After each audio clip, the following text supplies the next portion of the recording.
Hi, my name's Adrian from Real Kombucha. At Real Kombucha, we make fermented drinks brewed from high-end teas as a great alternative to alcohol, because sometimes you're just not in the mood for an alcoholic drink. For example, instead of grabbing a glass of Prosecco to keep that clear head, you can grab one of our Royal Flush, which is brewed from a high-end tea, a first flush Darjeeling tea, which gives a light fruit and floral finish to the kombucha without flavour. It's absolutely amazing to be stood here today to be able to work with Kilner as we started our kombucha journey using the kombucha Kilner jars. So we're going to show you how to brew kombucha at home and show you what's possible. So what is kombucha? Kombucha is just fermented tea. It's brewed in a very similar style to wine or beer, but it's been around for thousands of years, originally from China, where a Chinese emperor discovered it. It's simply made from this yeast and bacteria, which enables it to ferment, but also to give it its rich health benefits. Kombucha culture is made from bacteria and yeast, and these bacteria and yeast are happy to live with one another.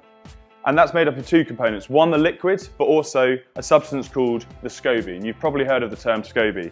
SCOBY stands for a symbiotic culture of bacteria and yeast, which simply means that the yeast and the bacteria live with one another within this SCOBY. This is essential to kombucha brewing and producing that slightly sweet but slightly tart finish, as well as having all those health benefits. So to make our kombucha, we need a couple of ingredients. Firstly, we're going to need our tea, loose leaf tea for example. We need sugar, we need our kombucha culture or our starter liquid, we need some cold filtered water, and then we're also going to need our SCOBY. Once we've got all of those ready, we're ready to brew our kombucha. So let's get brewing. So what we need to do first is take our tea, which is in our steeper. We take our hot water, which we've boiled up to about 100 degrees, let it cool for a few minutes, and then basically just incorporate the hot water into your steep vessel, and you're basically adding about 1 litre. Once you've added that, you agitate the tea slightly and let it steep for about 20 minutes and come back to it once it's finished. So now that we've had the tea steeping for 20 minutes, I'm just slowly agitating it just to get all the tea out, and then simply just lift it out, let all the water drain, and set that aside.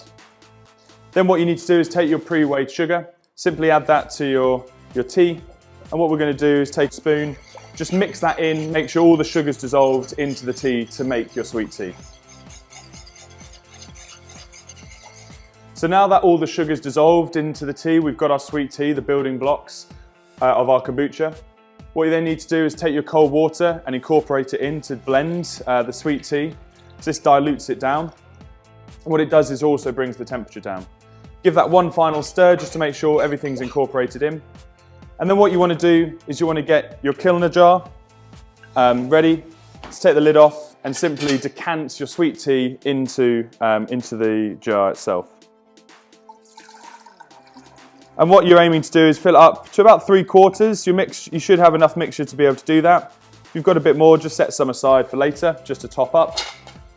And you're then ready to add your kombucha culture or your starter liquid. So simply take that, we've got about 250 mils here, we'll add that in, and simply by taking your spoon, just give it a quick mix to incorporate the starter liquid in.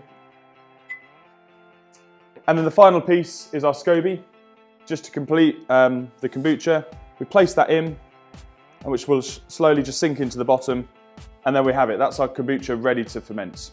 So the final step is to add your muslin cloth. That simply protects your kombucha during the fermentation process. So add your cloth to the top, take your string, and all you're doing is just tying a double knot or a bow onto the back just to secure that into place. And there we have it. That's our kombucha ready to ferment, which you're going to leave in a nice warm environment. Kombucha loves a warm environment to ferment. You're going to leave that for a number of days, maybe up to a couple of weeks, depending on how fast your kombucha brews. So your kombucha will be brewing. It's really important to be tasting your kombucha every day. So as part of the Kilner set, you get the Kilner dispenser, but you also get 2 of the Kilner handled jars, which you can use just to dispense off a little bit each day, have a taste. And when you're happy that your kombucha is finished, whether it's a little bit too vinegary or a little softer, serve it up into one of these glasses with other friends or family, or you can wrap them and keep them in your fridge. So once your kombucha is finished and you've served it up, you may also want to experiment with flavourings. So simply to do that, you can take your muslin cloth off, take out your SCOBY and set that aside, and then try lots of different fruits, gingers, berries, strawberries, mints, You can use lots of different herbs as well. So incorporate those into your Kilner jar, seal it and put it in your fridge for a number of days to let those flavours incorporate. You can also then serve those as cocktails for another time. So to find out more about brewing kombucha, go to the Kilner website for hints, tips and recipes. Thanks for watching.